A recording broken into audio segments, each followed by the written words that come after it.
Si los enseñamos a que un arma, por ejemplo, se puede combatir con un instrumento musical, a que la violencia se puede erradicar con la cultura, a que generemos una cultura de la cultura, pues creo que el mundo sería completamente distinto.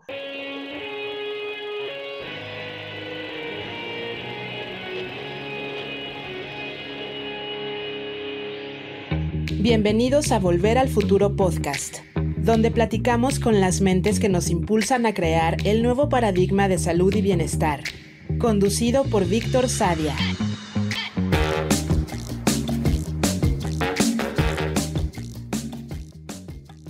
Bernardo Noval es comunicólogo y tiene un máster en administración. Se dedica a la promoción cultural a través de experiencias inmersivas y gestión de talento artístico. En 2020 inauguró la exposición multisensorial Van Gogh Live México, y ese mismo año estrenó en el Museo Internacional del Barroco la exposición inmersiva de Leonardo da Vinci. Fue director del Pabellón de México en la Expo Dubai 2020. En este episodio, Bernardo comparte su visión para generar una cultura de la cultura, para verla como un motor de la transformación de la sociedad y el planeta. ¿Cómo utilizar a las bellas artes para transformar la violencia y fomentar el desarrollo humano? ¿Cómo podemos crear un ecosistema de emprendedores culturales en México? Su visión abarca la conexión emocional hasta la exploración de nuevos formatos y proyectos inclusivos, siempre aprendiendo de lo que otros países tienen por enseñar, al mismo tiempo que México exporta su riqueza y forma de hacer tan única y valiosa. Los paralelismos con la cultura de la salud son evidentes, y muestran cómo la narrativa de la cultura de la salud y la cultura del arte es algo que todos escribimos todos los días. Muy buenos días, muy buenas tardes, muy buenas noches. Hoy nos acompaña Bernardo Noval. Bernie, gracias por estar aquí. Muchas gracias a ti, Víctor, muchas gracias a ti, Víctor, por incluirme en este espacio tan maravilloso y que creo que ya estaba muy esperado. De acuerdo. Y para empezar, nada menos te quiero llevar a cuando tú tenías, ¿qué será? 6, 7, 8, 9 años. ¿Qué es lo que querías ser de grande cuando tenías esa edad? Mira, siempre recuerdo esto porque mi mamá me decía que desde niño jugaba a ser empresario y decía que todo el tiempo jugaba con sus tarjetas de crédito y con billetes, entonces jugaba turista. ¿Te acuerdas de este juego de turista que era, bueno, hoy hay tantos juegos de mesa que sustituyen a turista y que hablan de capitales del mundo y geográficos y bueno, en fin, eso era como mi hobby, jugar turista, comprar terrenos, comprar países, pero sobre todo siempre me gustaba dedicarme a dar como trabajo. Siempre me acuerdo que de niño yo decía, bueno, tú vas a hacer esto y usted se va a dedicar a esto. Siempre como esa actitud de líder que con el tiempo vas viendo que ya es natural y que ya la traes contigo, entonces que no te está costando tanto trabajo porque aunque antes no era tan real, ahora ya es más real de lo que pensabas antes y poco a poco ha crecido ese sentimiento, ¿no? Entonces, eso me acuerdo de jugar al empresario. Y, y digo, ¿por qué crees que te gustaba jugar al empresario, Diego? Si es que existe una explicación para los juegos de los niños y tomar ese rol como de distribuir tareas y dar trabajo. Yo pienso, mira, te voy a contar un poco más de mi infancia. Yo viví con mi mamá, crecí con mi mamá y mi mamá también tuvo una historia muy peculiar porque fue, pues tenía realmente dos hermanas, tres hermanas, una ya no vive, pero tres hermanas y las cuatro fueron mujeres que crecieron con su mamá. Su papá trabajaba mucho, era marino, era capitán, estaba por todo el mundo, mi abuelo. Bernardo, que por cierto llevó su nombre. Entonces yo creo que crecí como en un formato de independencia muy sólido, en el cual vi crecer a mi mamá, bueno, yo crecía y mi mamá también crecía profesionalmente, nos vimos crecer mutuamente y siempre con independencia. Entonces, recuerdo esas tardes que llegaba de la escuela o las tardes que estaba en la escuela y yo me quedaba pues solo, prácticamente no había otros estudiantes, no había otros compañeros. Me acuerdo de esas tardes en el gimnasio del Liceo Franco Mexicano donde yo estudié. A lo mejor estoy yéndome más arriba de los 7 o 9 años que en los que estamos centrados, pero te puedo decir que mis recuerdos en mi casa, en las tardes y en la escuela siempre eran planear y hacer proyectos que me inventaba en la cabeza. Entonces, mi mundo siempre era conmigo. Y bueno, me estorbaban un poco los amigos, también, o sea, no formaba parte de grupitos y no sé, no es que no me sintiera cómodo, de alguna manera, pues es lo que yo veía en mi casa, veía una independencia en mi mamá, una mujer, que además hace 36 años, pues las mujeres tenían otro peso en la sociedad, un poco inferior al que tienen ahora. Y bueno, pues yo creo que por eso siempre he sabido tomar mi línea pues prueba y error, ¿no? Realmente prueba y error. Y qué pasó? Bueno, primero, ¿por qué estudiaste en el Liceo Franco? No, no, yo no lo tenía ubicado eso. Yo estudié en el Liceo Franco Mexicano porque primero estaba muy cerca de mi casa. Debes de saber que yo vivía prácticamente enfrente del Liceo Franco Mexicano. Estaba caminando. Y para mi mamá era muy cómodo porque además sabía que el Liceo Franco era una educación impecable.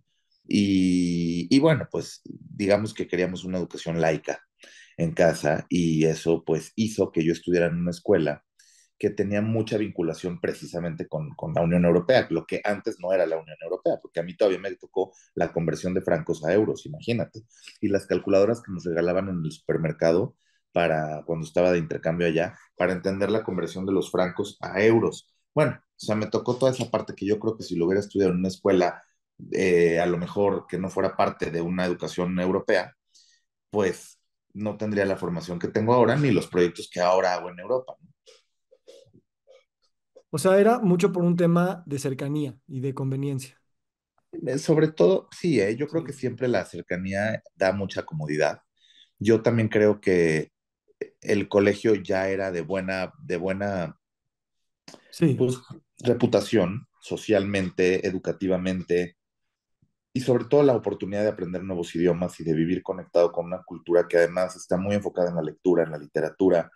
Los franceses tienen un tema de mucho, yo creo que de mucho respeto y de mucho crédito, y al final digo, ya es un debate político la libertad, igualdad y fraternidad, pero realmente siempre viví en un mundo más libre de lo que México representaba en su momento. Teníamos una educación francesa, entonces había derecho a la libertad, realmente, la libertad de expresión y sobre todo a la libertad de expresión en cualquier índole, e incluso en la libertad de pensamiento, en la libertad de género, en la libertad de poder elegir si tenías una orientación sexual o no, de si consumías alcohol o no en una universidad. No es que vendieran, porque no era una universidad, pero sí había estos debates desde muy joven, debatíamos estos temas de que hoy se escuchan de Israel y Palestina, ya eran debatidos en el liceo. Entonces yo creo que yo tuve una formación siempre de cuestionarme, inquisitiva. Y Mm. bueno, luego ya sabes que trabajé en un proyecto para precisamente buscar cómo seguirnos cuestionando. Entonces siempre el cuestionamiento ha estado presente en mi vida. Y nada más para yo tener un poquito de esta historia, tu papá, ¿qué pasó? O sea, él, ¿cómo salió de tu vida y de la de tu mamá? No, mi papá fue un hombre que sigue vivo, o sea, fue porque para mí fue, pero es un hombre que tiene otra familia, que ha tenido sus historias, tuvo un primer matrimonio donde tuvo un primer hijo, después tuvo esta relación con mi mamá y nací yo, y después tuvo otra esposa con la que tiene tres hijos, con la que tiene dos hijas, ¿no? No tuve una relación realmente con él más que los primeros años de mi vida, yo pienso que hasta los 7 años. Recuerdo momentos con él como amigo de la casa, como una especie de padrino, una especie de tío, una especie de amigo de mi mamá. Desconozco si él estaba divorciado del todo, si mi mamá lo estaba. Hay todavía detalles en la fórmula que cuesta trabajo explicar o sea, explicarme a mí mismo. Y obviamente a mí me cuesta menos trabajo explicárselo a la gente porque trato de contar mi versión, pero estoy seguro que me falta más versión de ellos. Le tengo mucho respeto a sus decisiones, creo que yo creo que nunca puedes juzgar a nadie porque no formas parte del pasado a priori a mí, ¿no? A mi nacimiento. Es decir, yo no sé qué es lo que ellos decidieron y por qué lo decidieron y para qué lo decidieron, pero sí creo que llegó un momento en el que pues hacía falta tener una imagen paterna, una imagen pues, de respaldo yo sobre todo para mi mamá. Yo veía que mi mamá era guerrera y que trabajaba de todo, vendía de todo, tenía un horario laboral, pero también trabajábamos los fines de semana y yo la acompañaba a sus reuniones y un poco sola, ¿no? O sea, yo crecí con una madre sola. Tienes que saber que crecí con una madre sola. Entonces, hoy mi madre es mi prioridad número uno, pero sobre todo yo creo que me convertí en su razón de vivir. Como muchas madres del mundo, muchas madres mexicanas en concreto, pero pues yo tengo una gratitud extraordinaria por mi background, por mi historia, por dónde y cómo crecí, porque lejos de que parezca un guión bonito lo que estamos hablando tú y yo, de una madre heroína y que dio libertad y que entonces, no, realmente creo que tuve una educación de valores impecable por ella y que nunca me habló mal de él, ¿eh? O sea, mi madre nunca me habló mal de mi papá. Y mi papá es un hombre empresario que pues yo pienso que genéticamente nos parecemos mucho. Yo creo que más que lo físico, creo que en la forma de reflexionar y en la parte que los genes no se explican por qué una persona crece en un lugar del mundo y otra en otra, y de pronto se encuentran y son la misma, o sea, tienen las mismas, pues, formas de ser o a lo mejor de expresarse. Y creo que, digo, genéticamente también tengo muchos parecidos. Mi mamá siempre me dice, ay, estás haciendo como tu papá, o mira, así hace tu papá. También en el carácter, ¿eh? Yo creo que mi carácter es mucho, muy parecido al de él. Pero bueno, pues esa fue la historia, lo cual agradezco muchísimo porque yo creo que si hubiera estado acompañado de él en mi formación, no hubiera podido valorar mis logros como los valoro hoy. Finalmente, hoy me siento un hombre muy exitoso, me siento un hombre muy afortunado. Encuentro todos los días un proyecto nuevo, una pasión nueva, una razón de vivir distinta, que parte de esto lo aprendí en mi casa, pero parte también ya venía conmigo. Yo siempre me contaba pues estos cuentos de lo que más o menos hacemos hoy, creamos historias que hacen más felices a la gente, ¿no? Gracias por esto, hermano. Mi experiencia en lo poco que hemos colaborado, eh, sí es de verte como alguien muy ocupado, muy exitoso, con muchas cosas. Y me he preguntado eso, o sea, ¿cómo te despiertas en la mañana? ¿Bajo qué autoimagen? Y ahorita dices, me considero alguien exitoso y afortunado. ¿Esto es algo que te acompaña todos los días o tienes periodos en los que eso cae mucho? Pues imagínate que en la pandemia quebramos completamente, hubo una derrota, un fracaso muy grande económico para la empresa. Los hay todos los días. Yo me dedico mucho a la parte comercial de mi empresa. Entonces yo me dedico a vender realmente. Y pues de pronto sales de reuniones donde dices, qué bien lo hice y qué bien vendimos y qué buen proyecto.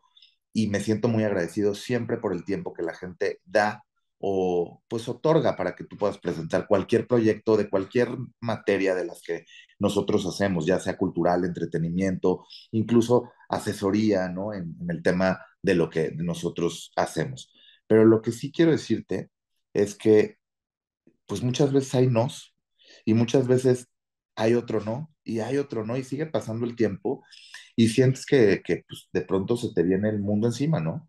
Esto me pasó en pandemia, me pasó previo a la pandemia, simple y sencillamente me ha pasado toda mi vida. Siempre he estado acostumbrado a esa resiliencia y lo he tenido que ir entendiendo. Y todos los días hay una nueva situación que resolver. Te conviertes como en un bombero, donde de pronto hay un incendio y sabes que lo tienes que apagar, pero sobre todo que tienes que reconstruir. Y cuando reconstruyes, no sabes el placer que se siente poder decir, estuvimos, estamos y seguiremos. Y eso es un poco la visión, ¿no? No, claro que no me siento exitoso por un día o por el otro, no, me siento exitoso todos los días, con todo y los fracasos que hemos tenido, con todo y las caídas que lo único que nos han hecho, pues es realmente reconstruir y entender mejor de qué va la vida. Y, o sea, si tú proyectaras hacia adelante, o sea, te sigues viendo como que si va a haber otra caída y otro fracaso, o sea, porque veo esa parte resiliente, pero yo de repente me veo reflejado en esto, como decir, ya me acostumbré a ser bombero, sé que soy muy bueno en esto y casi como que estoy esperando la siguiente emergencia para sacar mis mejores energías. Y de repente digo, güey, ¿por qué tienes esa creencia de que el pasado va a ser como el futuro? Y a lo mejor hacerme de habilidades para, pues, no voy a decir controlar ni que mis planes se hagan realidad, pero sí ser más estratega hacia este tipo de cosas, como empresario, como padre de familia, ¿no? ¿Cómo tú sientes que con la intensidad de tus proyectos también puedes también visualizar algo de largo plazo de estrategia donde no necesariamente eh, o sea, claro que vas a estar listo si se cae, pero que no lo anticipes como si las cosas se caerían? Te lo digo porque yo me veo reflejado en eso. Sí, a ver, yo creo que tiene que ver mucho yo creo que tiene que ver mucho con cómo visualizas el fracaso. Es una relación entre el éxito y el fracaso. En Estados Unidos y en la cultura americana, el famoso fuck up forma parte del growing up. Es exactamente esa fórmula, saber cómo un fracaso se convierte en un triunfo y saber cómo de ese fracaso puedes aprovechar y ver las oportunidades. Y te digo que yo creo que esa es mi visión todos los días y en eso me enfoco. En si algo se cierra, no lo veo como una pérdida. Digo, bueno, a ver, ¿qué de aquí voy a poder obtener y cómo voy a salir adelante? Mm. Ahora, quiero hablar un poquito, todos los temas siempre están relacionados. Eh, por ahí escuché que para ti la danza es la parte del arte que más te conmueve. Y me gustaría que me llevaras a un lugar donde tú ves danza y te vas a otro planeta. ¿Qué pasa para ti? Mira, si las bellas artes es complejo y muy poco. Es decir, no te puedo hablar solamente de la danza. La danza se compone también de la música, la danza se compone también muchísimo de las emociones. Yo cuando veo el ballet, por ejemplo, ya sea contemporáneo, ya sea clásico, la danza, eh, pues, por ejemplo, de todos los ritos de muchísimos países, eh, incluso las propuestas urbanas, todo lo que tiene que ver con bailar, con unir la fusión, a tener esa fusión entre la música pues el arte de danzar, ¿no? De poder bailar. Me parece sublime, por supuesto que la danza clásica es fantástica, porque conecto conmigo, conecto con mi parte creativa, con mis emociones. Yo creo que cuando algo te genera lágrimas, es como la más profunda emoción cuando sabes que esa diferencia entre llorar de tristeza o llorar de placer existe, pero es que en este momento estás llorando de emoción por lo que estás viendo. Y eso es lo más bonito, cuando tú en el centro del escenario o alrededor o junto a ti hay alguien que te está manifestando su profunda emoción con la danza. Entonces, se me hace una disciplina del poder de la mente, del cuerpo, física, de poder conectar con tu cuerpo, entenderlo, dedicarte a ti mismo, ¿no? Yo creo que la danza sí tiene un tema de exponérselo al mundo, tiene un tema de retribuciones económicas cuando eres un bailarín profesional, que se valora mucho, pero también tiene mucho que ver con cómo conecta el bailarín consigo mismo para poder expresar hacia afuera. Y por eso me parece tan sublime la danza, porque yo soy parecido. Yo, bueno, siempre quise bailar, te quiero decir que desde niño, digo, no quise ser Baryshnikov, pero siempre me encantó la danza, o sea, bueno, ¿qué te digo? Este, ¿Recuerdas ese primer momento donde viste danzar y sentiste esa sublimación? exactamente, pues yo pienso que esa primera vez fue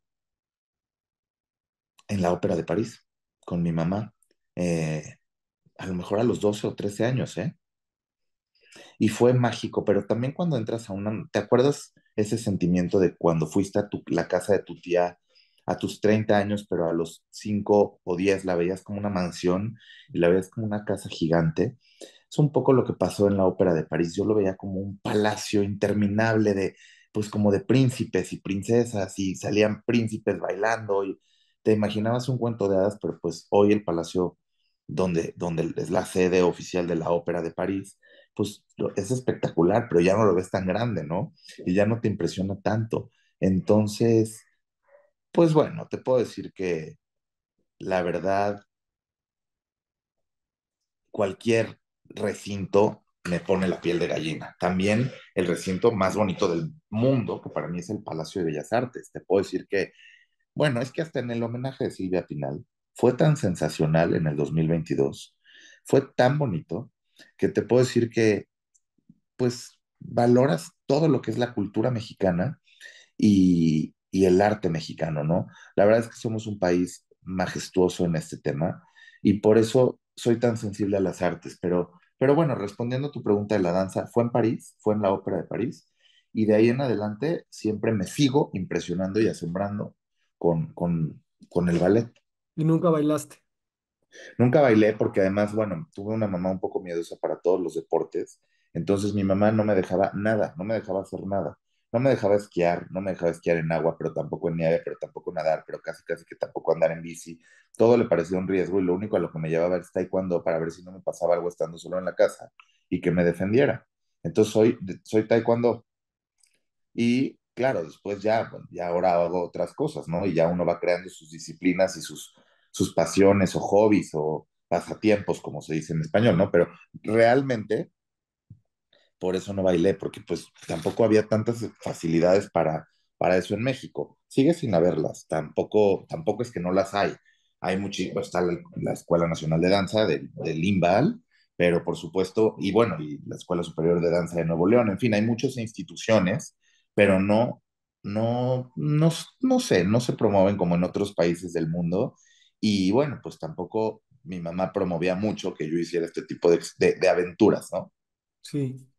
Me interesa mucho ese tema y más por esta perspectiva internacional que tienes y esta formación que ya aludiste a la formación francesa, donde el arte es, sí se siente como una parte más fundamental de la cultura y lo ves nada más por cómo los niños son involucrados en eso, ¿no?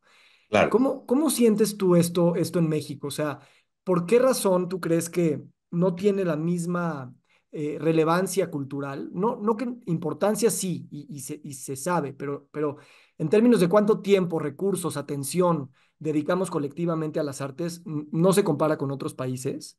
Y me gustaría escuchar por qué tú crees que esto es así y qué se puede hacer también desde tu perspectiva como empresario el tomar en nuestras manos esto, ¿no? Y no esperar que la Escuela de Bellas Artes o la Secretaría de yo sé qué vaya a hacer algo, ¿no? Pues mira, la verdad es que esa es toda la lucha que hacemos día con día, ¿no? El tema de democratizar la cultura y de poder generar más escaparates y proyectos culturales en el país para que pues más mexicanos tengan acceso a la cultura. Y el acceso a la cultura se puede interpretar de distintas maneras. El acceso a la cultura no solamente es entrar al museo o solamente consumir literatura o poder estudiar cultura o poder estudiar bellas artes o poder cualquiera de sus expresiones. Es todo un ADN de un país, es todo el ADN de una institución. Las empresas tienen que entender lo que significa ser parte de la cultura. Y no hablo de la cultura empresarial, ni de la cultura que tiene Colgate Palmolive o de la cultura que puede tener Banorte.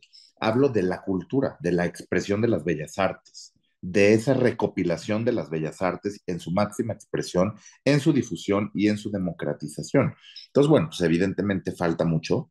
Creo que México requiere de mucho más presupuesto de los empresarios, presupuesto de las instituciones, acciones en las leyes de la cultura, en la miscelánea fiscal de cómo la cultura puede ser parte de un ecosistema donde los empresarios que se dedican a la cultura o incluso los artistas tengan mejores incentivos, ¿no? Es decir, lo hacen bien algunas instituciones del cine, de las industrias creativas, pero falta mucho. Lo que te quiero decir es que falta mucho, tenemos que seguir aprendiendo de muchísimos países.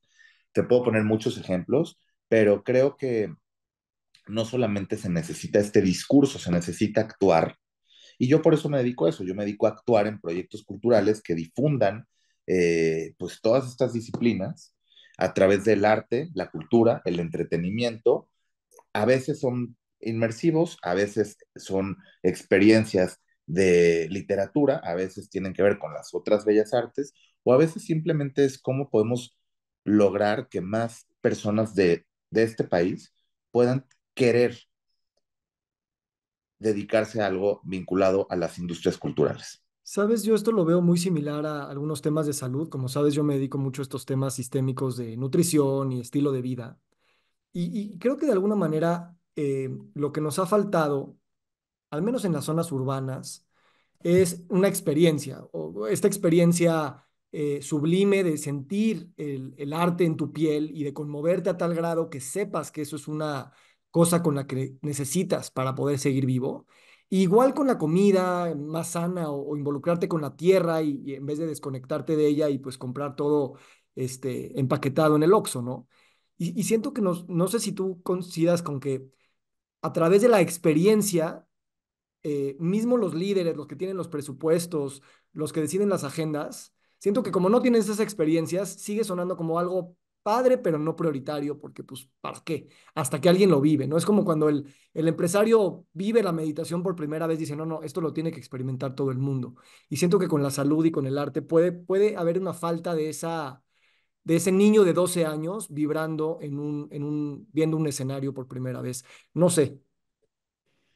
Sí, totalmente. Yo creo que, pues bueno, mira,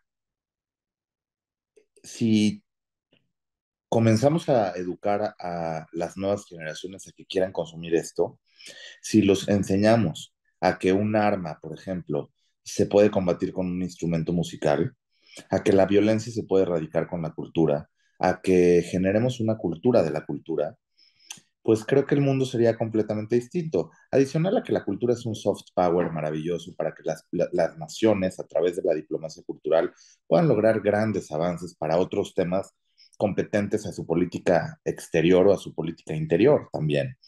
Creo que la cultura abre puertas en todos los aspectos. Creo que la cultura nunca, jamás va a dejar de lado a nadie. Ya lo decía, ya lo decían grandes líderes y grandes, pues, jefes de Estado, en fin, pero recuerdo una frase del primer ministro en UK, en el Reino Unido, en el momento de la crisis de la Segunda Guerra Mundial, en el que Inglaterra pues no sabía muy bien qué agenda, ¿no? Tomar en el día a día de la ciudadanía, o sea, estamos en guerra, la Segunda Guerra Mundial. Y bueno, pues el primer ministro, siempre visionario, hay muchas películas de él ahora, le decía a la reina, no podemos frenar la cultura. La cultura es la única esperanza y el único camino para salir adelante ante una situación de tanta incertidumbre pues el enfrentamiento de todos con la muerte, ¿no? Porque creo que gran parte de las guerras es el reto de entender qué significa la muerte. Te pueden matar a mi hijo en la guerra, está en el frente, puede morir por su ideología. Al final la muerte es todo un debate, pero lo que te debo decir hoy es que, así como lo decía aquel primer ministro, lo pueden decir otros grandes pensadores como Gandhi o como la Madre Teresa de Calcuta, o hoy mismo líderes de las instituciones más importantes como la iglesia, etcétera.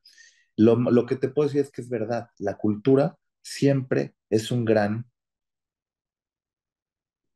pues, es un gran motor para seguir adelante y para el desarrollo humano y desarrollo social de cualquier país. Entonces, por eso hay que apostarle. Sí. Yo digo, no tengo ninguna objeción eh, y, y sin embargo, nuestro sistema no comparte todavía esos principios, ¿no? No, pues vamos a invertir a lo mejor en ciencia y tecnología, o que claro que son importantes. Y por eso creo que esta palabra de democratización que tú utilizas mucho es muy valiosa y que espero que siga siendo una pregunta, ¿no? Para que no creamos saber cómo hacerlo. Y tampoco, y a mí te lo digo, cuando alguien dice, tenemos que educar a las nuevas generaciones, me cuesta mucho trabajo eso, porque sigo sintiendo que es un tema paternalista. Entonces, por eso valoro mucho, de alguna manera, lo que tú has hecho porque pues pones experiencias inmersivas donde el arte se puede masticar desde una perspectiva menos intimidante y menos, pues adulta. Y literalmente los adultos nos podemos sentir como niños y tener la experiencia tal vez es más importante que la obra misma que uno está exponiendo, ¿no? Y por eso Totalmente. me gustaría hablar un poquito del trabajo de curador, ¿no? Porque tú y yo de alguna manera somos curadores, cada quien en su área y que se interseccionan. Pero uno piensa que el trabajo del curador es como, no, pues pones la obra A, la obra B y la obra C, ¿no? Pero tú no sabes que cada obra tiene un tema político, el artista tiene su propia vida y su propia agenda en la vida económica y social de un momento y una circunstancia en específica, que alguien tiene que tener el dinero, que el que tiene el dinero pues está en conflicto con el que quiere, o sea, y entonces un curador realmente se vuelve un motor, pero que tiene que jalar todas las fuerzas económicas y políticas que están en contradicción, ¿no? Y al Totalmente. mismo tiempo empaquetarlo de tal forma que no se esconde ese discurso, pero no tome prominencia para que entonces la obra o la conferencia o el tema que tienes enfrente sea lo que hable. ¿Cómo es para ti ese, ese mantener las fuerzas y las cuerdas pensando también en ese producto final y en la experiencia que quieres ofrecer al público?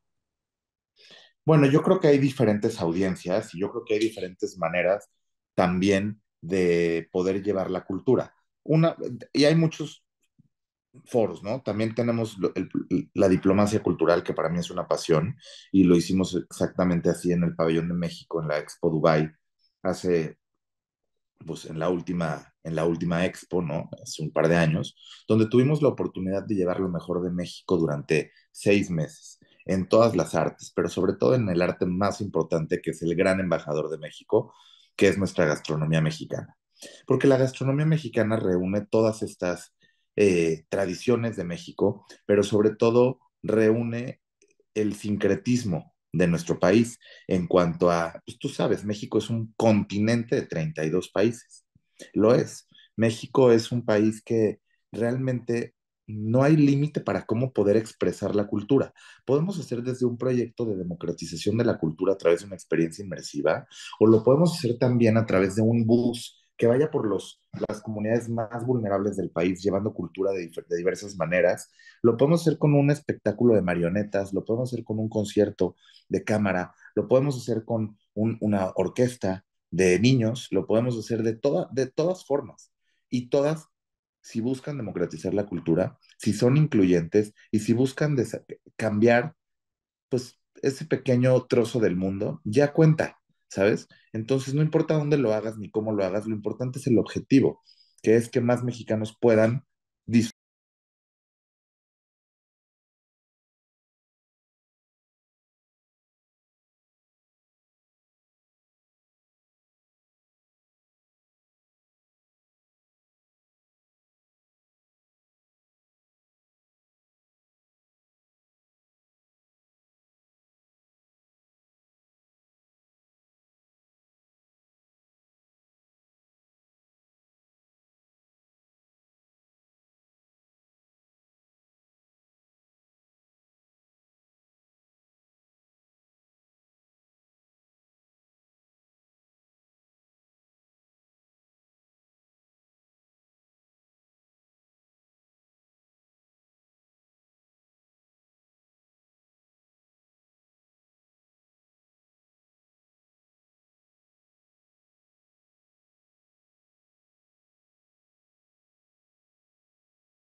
Quiero preguntarte, ¿tú para qué vas a escuchar un concierto a la sala Nezahualcóyotl o a Olin Yolitzli?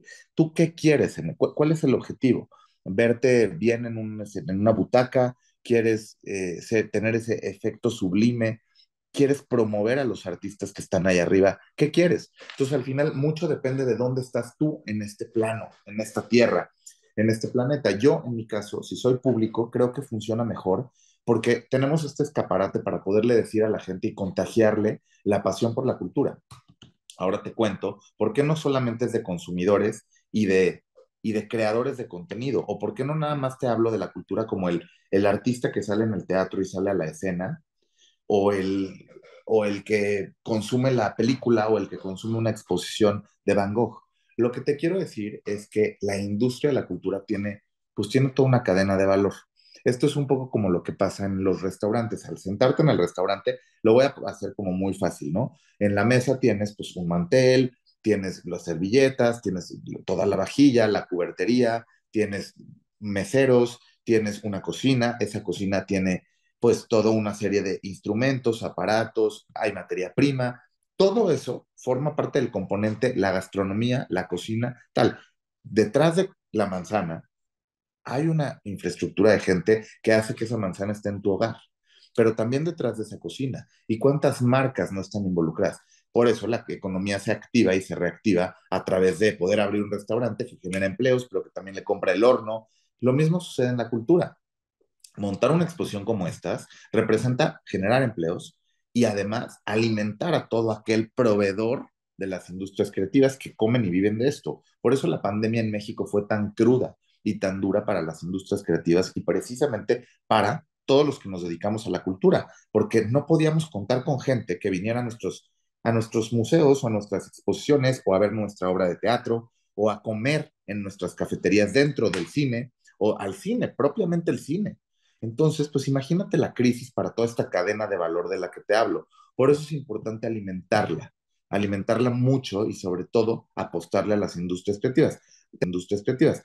¿Te acuerdas de este proyecto que tuvo el expresidente de Colombia sobre la economía naranja? Pues la economía naranja precisamente en Colombia buscaba, me parece que fue el presidente Duque que lo propuso como tal, hacer que las industrias creativas tuvieran presupuesto, que las industrias creativas estuvieran mejor alimentadas, que más gente se dedicara a ellas. Tú sales de una carrera, si es que estudias una carrera, porque pues hoy hay todo un debate de si es necesario estudiar y cómo estudiar. Entonces, bueno, supongamos que tú sales de estudiar comunicación en una universidad, en la UIC, por ejemplo, en la Ciudad de México, o a lo mejor sales de una carrera más técnica, o bueno, muchas carreras que hoy existen alrededor de las industrias creativas, pero sobre todo del mundo de la comunicación audiovisual, en fin. Bueno, la primera pregunta que tienen los alumnos es, si cada año se genera una serie de exalumnos que podrían llenar el Estadio Azteca, o sea, ¿qué me voy a dedicar? ¿No? Es la primera pregunta, ¿de qué voy a vivir? ¿De qué voy a comer? ¿Cómo voy a formar un patrimonio? Entonces, por eso tengo tanta necesidad de que las industrias creativas en México tengan mucho más fuerza y no necesitamos solamente de las instituciones públicas, también de las privadas, pero sobre todo de los ciudadanos, de poder crear un ecosistema de emprendedores culturales, Víctor.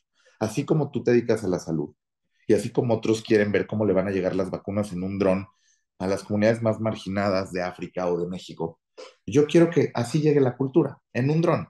Pero ¿cómo lo vas a hacer?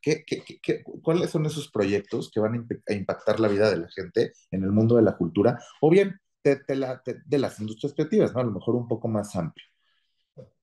Esa es la batalla. Sí veo en ti ese pensamiento estratégico de largo plazo, me gusta, o sea, me gusta como porque se ve que como que tienes armado una cosa de largo plazo, más allá de tener como proyectos aislados y me gusta sentir esa coherencia que no había percibido anteriormente, hermano. Este, ¿cómo te recibe cuando tú das este discurso? Sabiendo pues todas las dificultades y contradicciones que tenemos y también lo amarrados que estamos como a las percepciones macroeconómicas y a los cambios de los ciclos electorales y a la politización y a la dualización de la sociedad mexicana. O sea, esa complejidad me encanta porque creo que la cultura es un lenguaje que sería increíble y al mismo tiempo esto es una opinión propia, siento que como que no termina siendo una prioridad. Y si eso es verdad, cómo, pues sí, cómo le das la vuelta, cómo lidias con esa frustración o cómo simplemente quieres cambiar la narrativa desde el lugar en el que esta historia se cuenta para que pues cambie. Yo creo que la estamos cambiando, Víctor. Yo creo que la narrativa se cambia día a día. Yo creo que mira, el mejor ejemplo de esto son los Emiratos Árabes Unidos o países como Israel, que se formaron en 70 años o 50 años, ¿no?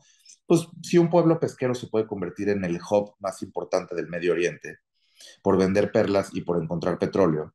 O you name it, ¿eh? No tiene que ver con el petróleo, porque finalmente ellos están reutilizando sus recursos para reeconomizar sus países y reinterpretar todo. Entonces, ¿a qué te refieres con la narrativa? Porque yo pienso que la narrativa está, el país, uno de los 5 pilares del mundo en cultura, del mundo, es México. Yo creo que somos uno de los países más importantes a nivel internacional sobre nuestro patrimonio. Creo que nuestro Instituto Nacional de Antropología e Historia hace una labor extraordinaria con sus recintos dentro y con las colecciones fuera del país. Creo que somos incomparables, es decir, nos tienes que comparar, pues, ¿con quién vas a comparar a los mayas? Probablemente dices, bueno, los mayas los puedo comparar con grandes culturas milenarias, en fin, no podemos mencionar a una en concreto porque cada país tiene su propia magia y su propio desarrollo, ¿no? Pero lo que te quiero decir con esto es que la narrativa se cambia día a día y la narrativa se cambia como pues, cuando estudias.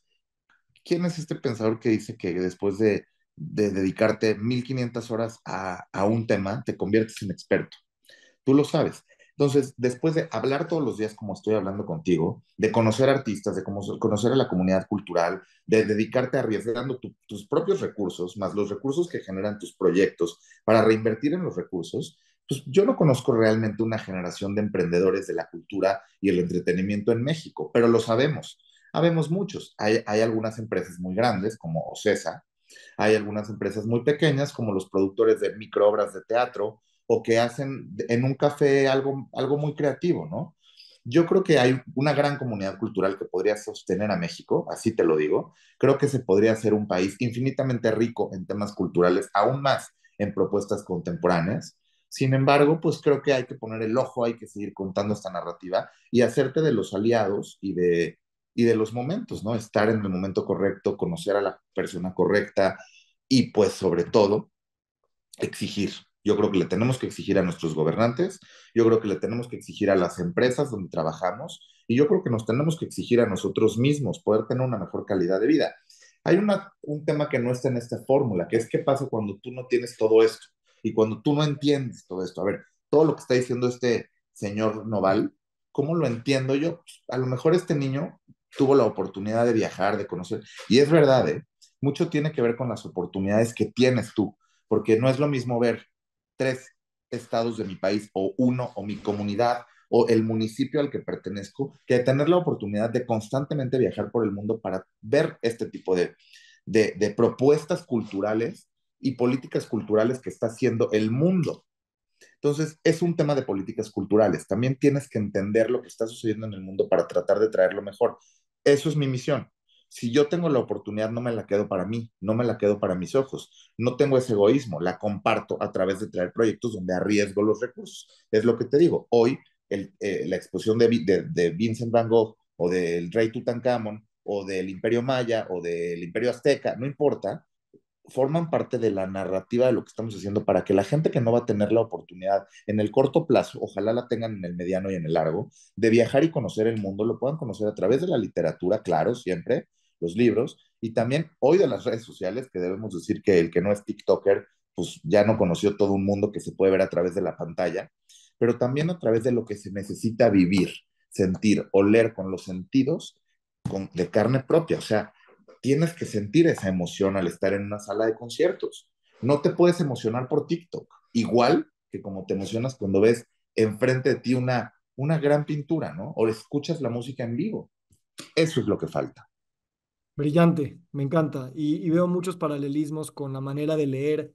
Mismo en mi pregunta había un tipo de fatalismo y de preocupación, y mismo en la pregunta puede cerrar la discusión. Y me encanta como dices, no, a ver, la narrativa la estamos creando todos los días y eso es una bocanada de aire fresco para pues, cualquier cosa que alguien tenga una esperanza y que a veces nos volvemos medio cínicos o simplemente pues vemos que no es posible. Así es que te lo agradezco y lo contagias. Y me encanta que, porque yo lo veo, lo arriesgas todos los días, arriesgas tu reputación y arriesgas tu dinero. Y bueno, pues te lo reconozco y te lo agradezco. Ay, no, yo qué te puedo decir, es mi pasión. Oye, y hay un tema, o sea, ¿cómo manejas tú el tema de la edad, ¿no? Porque mucho de tu áurea es como, pues es muy joven y mira todo lo que ya ha hecho, ¿no? ¿Cómo piensas tú en el envejecer? ¿Cómo piensas tú en la edad?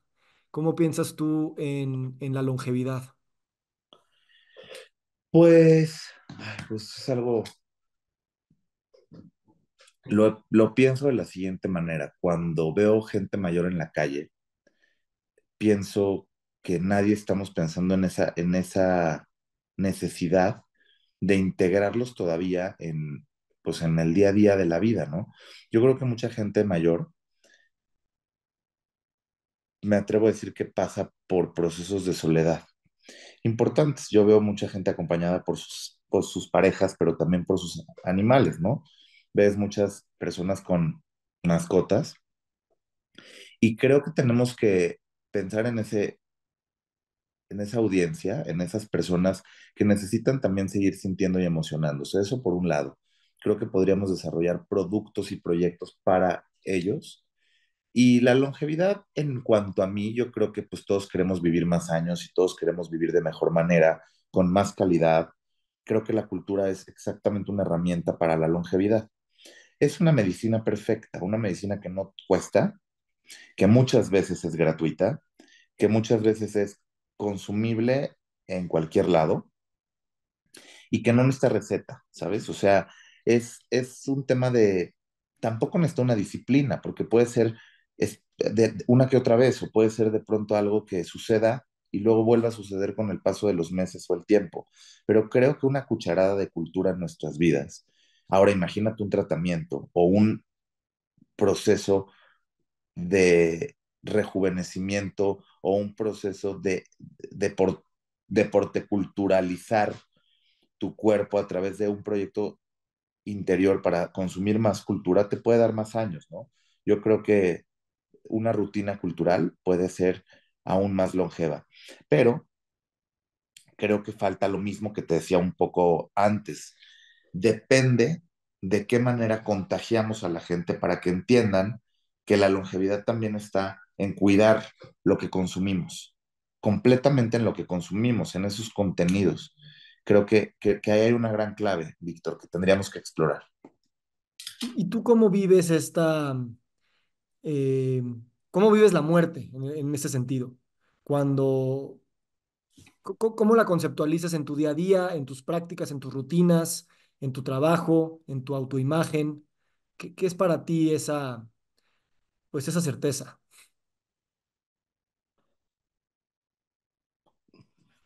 Si me quieres preguntar si yo me...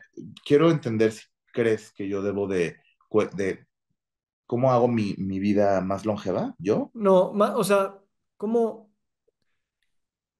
veo que vives muy rápido y no porque tengas prisa, ¿no? Pero cómo la muerte nos hace calibrar los tiempos en nuestras vidas y dónde elegimos poner nuestra atención y nuestra energía. Entonces, eso es lo que te quiero preguntar, o sea, ¿cómo piensas sobre la muerte y cómo eso alimenta tu manera de existir?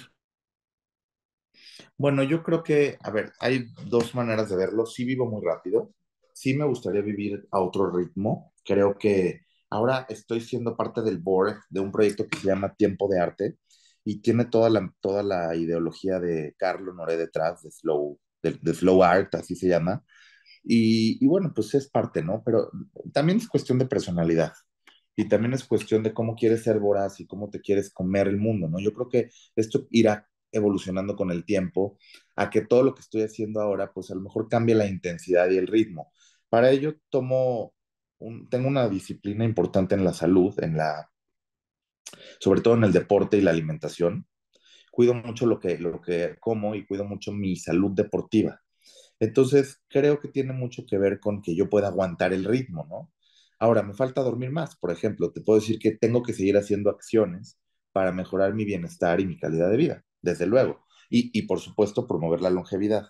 Pero también hay mucho trabajo de campo, ¿no? En el día a día, y no quiero dejar pasar las oportunidades. Es como cuando estás en un barco pesquero y que están los peces ahí, pero pues tienes una sola caña y quieres pues, que este brazo te ayude con este otro y que pesques de este lado y pesques del otro porque quieres todos los peces de allá abajo, ¿no?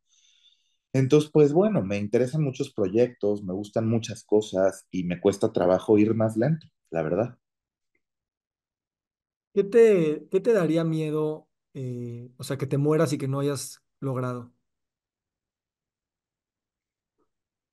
Víctor, no tengo miedo a nada, ¿eh? La verdad es que no le tengo miedo a la muerte. Creo que lo que ya he logrado me hace muy feliz. Yo quiero seguir teniendo la oportunidad de poder disfrutar mis proyectos. Quiero tener una vida más tranquila, es verdad. A lo mejor te podría decir, me gustaría no morirme sin poder disfrutar la tranquilidad de la vida. Eso es lo que te podría decir. Qué padre. Qué padre. Pues Bernie, te agradezco mucho este espacio. Me emociona ver esta congruencia que tenemos en varios temas. Una de mis agendas es, de alguna manera, resignificar que la salud, la riqueza, el arte, la educación, la sustentabilidad son sinónimos y a veces pensamos que están en áreas diferentes, pero todas se interseccionan porque de alguna manera generan esta emoción y esta energía para poder producir mejor de todo lo que todo lo que valoramos. Entonces, pues aprecio mucho pues tu manera de pensar como que piensas muy de manera sistémica y global, pero actúas de manera muy local y inmediata y de así vas construyendo esas narrativas. Así es que no sé si quieras agregar algo más a este espacio de Volver al Futuro. Que me ayudes a que la gente vuelva a la cultura, ¿no? O sea, yo creo que este espacio debe de ser otro escaparate para que la gente se dedique a la cultura, para que consuma cultura y sobre todo para que pues nos apoyen. Necesitamos a mucha gente en los proyectos culturales y sobre todo pues seguir llevando a México por el mundo. Hermano, muchísimas gracias. Que estés muy bien. Oye, gracias a ti, querido, gracias por todo. Bye.